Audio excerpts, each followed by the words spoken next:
Hi class, this is Mr. Tan and we are in BBE, Business and Business Environment, Unit 1 and we're focusing on question P1.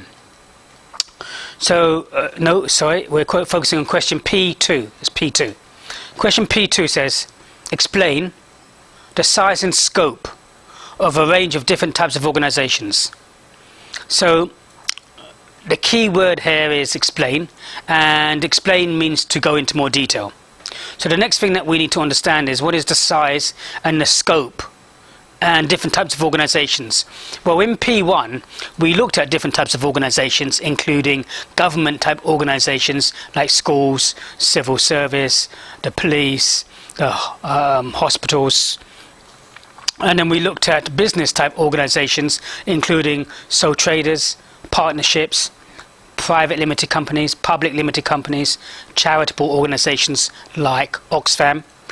So we looked at these, so we know we should know what organizations are, and then we need to now look at and define and clarify what we mean by size. Well, in terms of size and the definitions given by various people, they say that a small company is less than 50 people, so up to 49 people employees, or less than 5.6 million turnover in 1 year.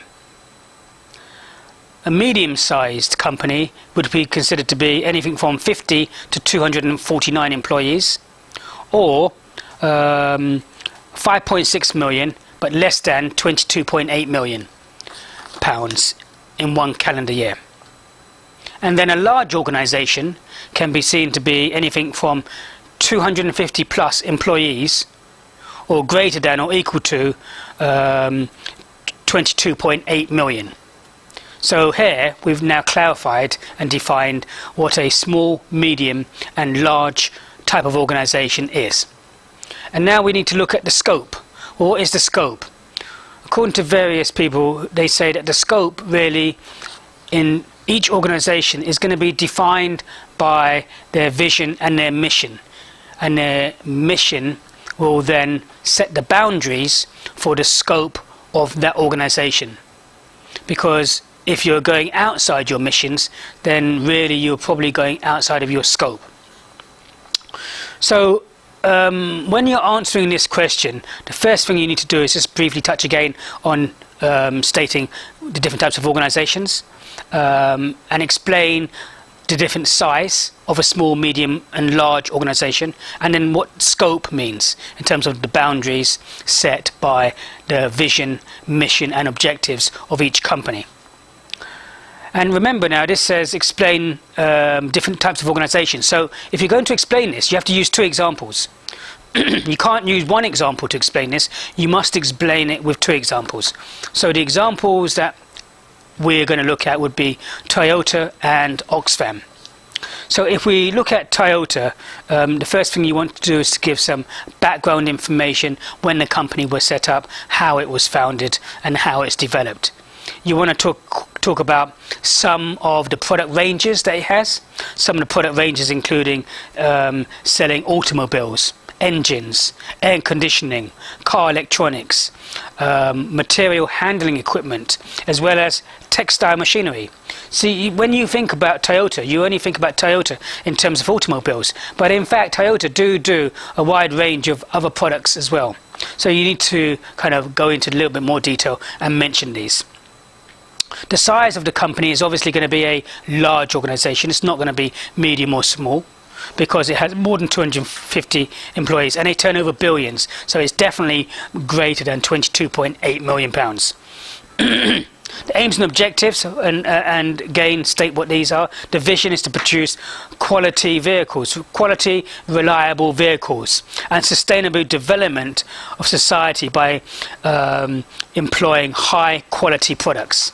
Okay, the objectives in the company is to remain competitive, to produce good quality product cars, to enhance technologies, green cars, stress the need to improve lives in people around the world by ever better cars, ever better manufacturing, and trying to enrich the lives of people in communities.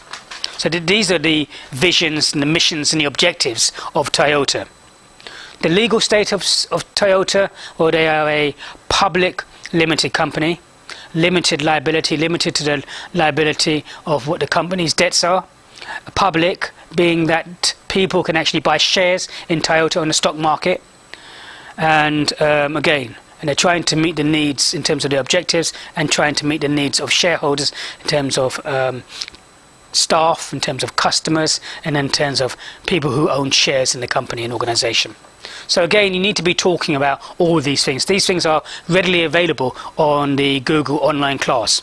But you can't just talk about Toyota, you need to talk about another company. So if we look in comparison to Oxfam, Oxfam again is a large organisation. It has more than 250 employees, and in addition to that, it turns over more than 22.8 million a year. It has investments and interests in over 80 to 90 different countries, and it is worldwide.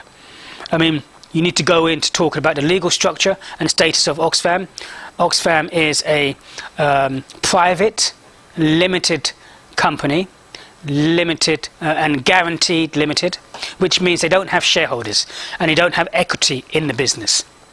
Okay, you need to state the vision of Oxfam, go into a little bit more detail in terms of, to remove poverty from around the world and to provide an independent environment to provide and to make sure that people have fair living and various other standards.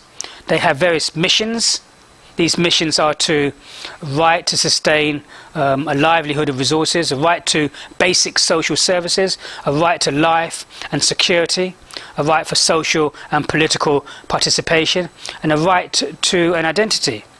And some of their products include Fair Global Program, no underage marriages, human rights for sexuality, chain development in Vietnam, research and development for fair taxation.